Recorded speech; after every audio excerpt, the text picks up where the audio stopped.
So first off, I wanted to start and say this is my first time recording voiceover for a process video, so just bear with me.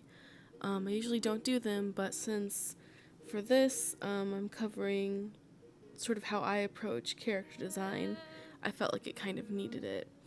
I also want to go ahead and say that this is for fun. I was designing a D&D character, not professional.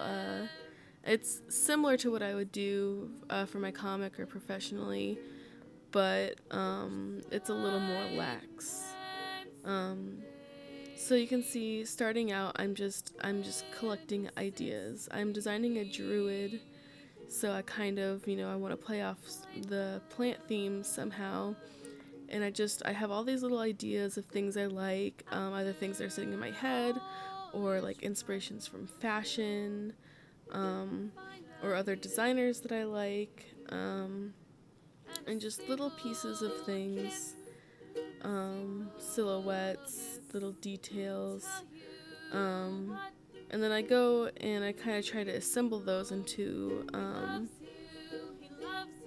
one piece that can collect the multiple ideas in a way that isn't a camel, which is to say isn't too full of shit, isn't like too many contrasting ideas. So that the flowy one that I drew over there for the current drawing, it was too like ladylike, too princessy, and I have a tendency, especially in designing D&D characters, to get too princessy, and I didn't want to do that, so I started drawing this little skull and mushroom themed druid, and I liked her a lot, so ultimately this is the design I went with.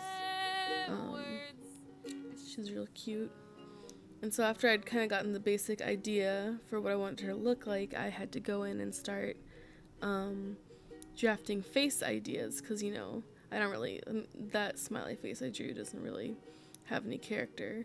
It took a few tries, but each one I got a little closer, and I finally settled on this kind of like,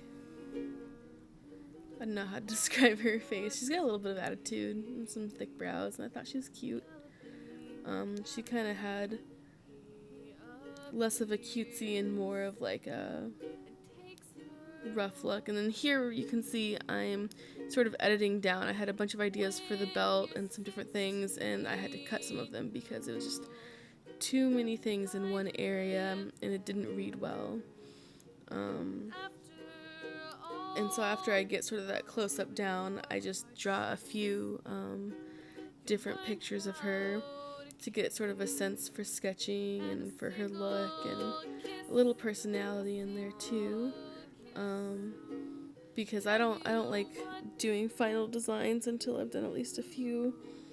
I've made sure that I can actually draw what I'm trying to draw.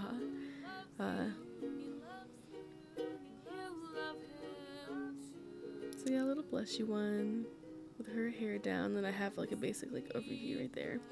So from there, what I did was I decided I wanted to do like not a super clean, but like an overall drawing of her, keeping it pretty loose just to like get into some color ideas. You can see I'm having trouble drawing skulls because I don't usually draw them. But I just want to, keep her shapes, yada yada, and figure out some good color.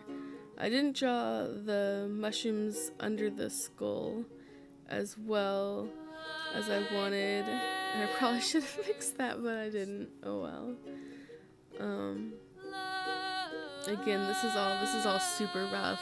Even the final image I came out with is way more rough than any illustration I would do, since this is all purely for fun. I don't want to spend the kind of time I would spend on a professional project for a D&D character.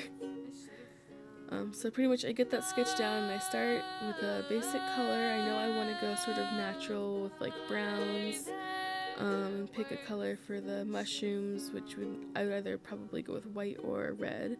And I chose in this one to go with red. I just wanted to keep it like very neutral. And at this point, you know, I have no idea what I really want the finished outcome to look like, and I just changed things around, and I decided to do a color variation, which actually you'll see in a bit. I ended up choosing the color variation and doing another variation off that, and completely disregarding the original one I did. They're related color palettes, but the second one is much more gray based than brown based. And I thought that was a good look. I thought it was cute. So you can see I went off that one, then I added red to this one, which I ended up keeping the red mushrooms. I liked that pop of color, especially after I named her. I named her Amanita after those like super poisonous red mushrooms. And then I went, for this I went in and just did a selective color, masked over different ones just to get different color ideas. And I did kind of like the teal and green ones, but ultimately I really liked that neutral palette. And so I decided, I still wasn't quite happy with the color balance and like the contrast. And the only way really for me to get the contrast that I like is I have to work linelessly, because that's how I draw. And if I don't take a design to that stage, then I usually end up having to change it later on. So I just did a super rough ink job on this. Again, not nearly to the finished level that I would do for an actual like illustration. And I mean, my inking process, if you've seen any of my process videos, it's always the same. Shapes, in shades of red and maybe other colors, just so I can see the shapes, because if I ink in a grayscale, then it's hard to see under my lines. And I can't just ink in black, because I'm inking shapes, not lines. And I have to be able to see multiple shapes against each other. So it's all about just me being able to see what I'm doing. So here I go through and I'm selecting colors from the colors I did before, and adding some details and just bringing this up to like a decent level, fiddling around with the sort of outer jacket dress thing. I still, after this, wasn't happy with the color on there quite. I did a little ombre for her hair, so I thought that was cute, and some gradient on the antlers to make them meld into the mushrooms more easily. I eventually, added the little white dots onto the mushrooms, because the super poisonous ones have those. It's kind of a calling card. This black background didn't really work for her leggings, so I ended up going with a black outline that I then erased the part that was around her leggings. And that's it.